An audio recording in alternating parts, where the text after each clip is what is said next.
Welcome to the Edge Market Update for Friday, November 17th, 2023. And at the close of the week, we had a very volatile week in commodities as traders are paying close attention to weather forecasts in Brazil. Commodities started the week strongly and rallied on dry weather forecasts, and then on Thursday, we actually reversed course and closed quite a bit lower to end the week in mainly soybeans, but corn also experienced some weakness, closing at support this week. But traders continue to watch these weather forecasts. The central and northern Brazilian region is very wet, and the southern region of Brazil is very dry. But they are assuming the next few days will have some moisture in Brazil, and then in December, though, is expected to be fairly dry in the long-range forecast. So we will continue to watch that closely, as that is what the market is really paying attention to right now.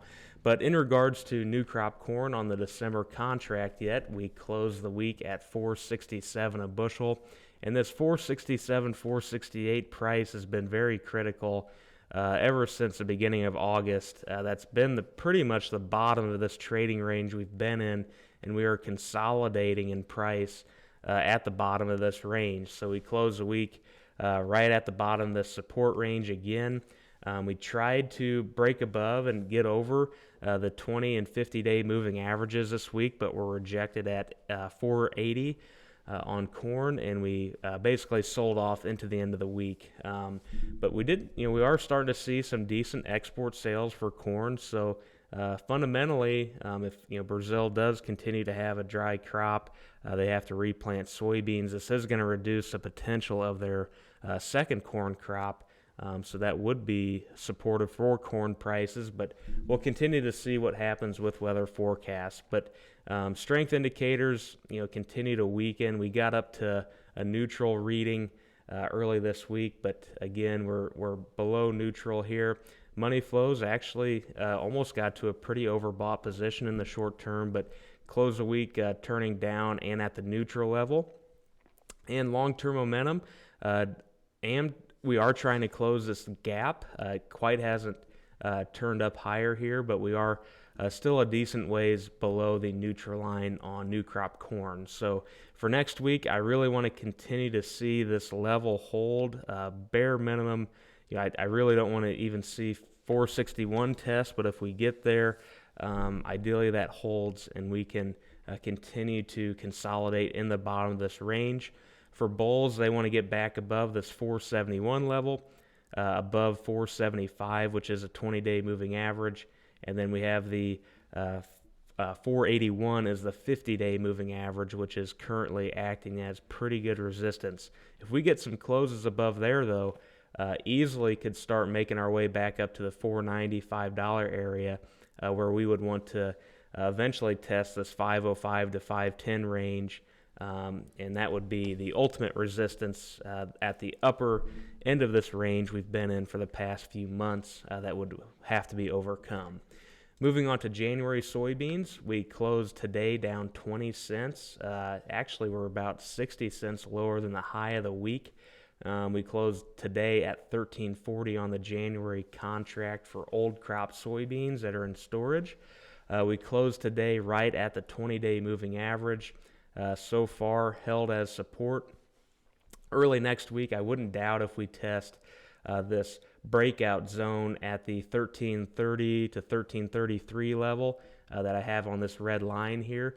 That is what beans broke out of to get this initial rally started. Almost back tested it and then surged higher to begin the week. But when those weather forecasts came out with some rain expectations, we quickly sold off, and we had 3 pretty quick down days that hit pretty hard. So really would like to see this 1330 level hold. We also have the 50-day moving average at 1327 I would like to see hold.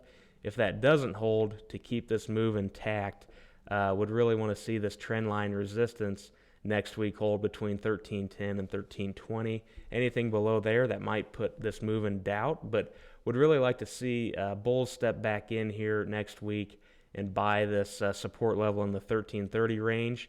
and continue to test this old breakout level of this trend line, which is about 1365 next week.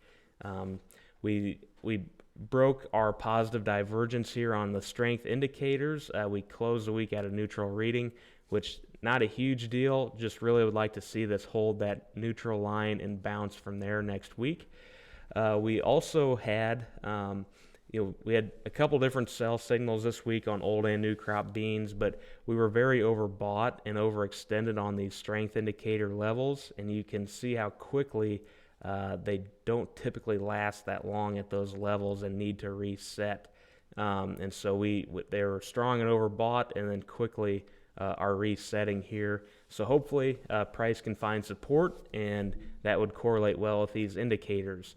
Long-term momentum, we are positive. We're above a neutral reading, so hopefully we can continue to see that move forward here in the near term. Moving on to new crop soybeans for 2024, we closed the week at 1283. Again, we were above this range I wanted to see tested. We got all the way up to 1316 in the overnight trade, and then we sold off to end the week on these weather forecasts. So would really like to see us continue to hold in this range between 1270 and 1280. The 20-day moving average, we closed there today on new crop beans at 1283. The 50-day moving average is at 1273. And then we have trend line support here in the 1275 to 1280 range next week. Would really like to see that hold and potentially keep moving higher to test resistance and hopefully break out at some point. We have long-term resistance here at 1320. That would be probably somewhere where it might be, consider maybe making a first new crop sale for next year. That's a pretty, good resistance level so far. But we have some negative divergence forming here on strength indicators. We had a lower high formed on this indicator this week, but we did close at a neutral level. Hopefully continue to pressure higher here next week. Obviously very overbought early in the week on money flows here, and we closed back below after an overbought reading, and we are closing in on a neutral reading now. But long-term, positive momentum is in the new crop soybean market. We are above this neutral level here. So again, we are in a positive shape in the longer term. Just need to continue to see soybeans pressing resistance levels, consolidating at higher lows, and hopefully can continue to watch price expand and keep going higher here into the winter months. But with that, thank you for watching today. If you have any questions for us, please reach out anytime, and we hope you have a good weekend and a happy Thanksgiving.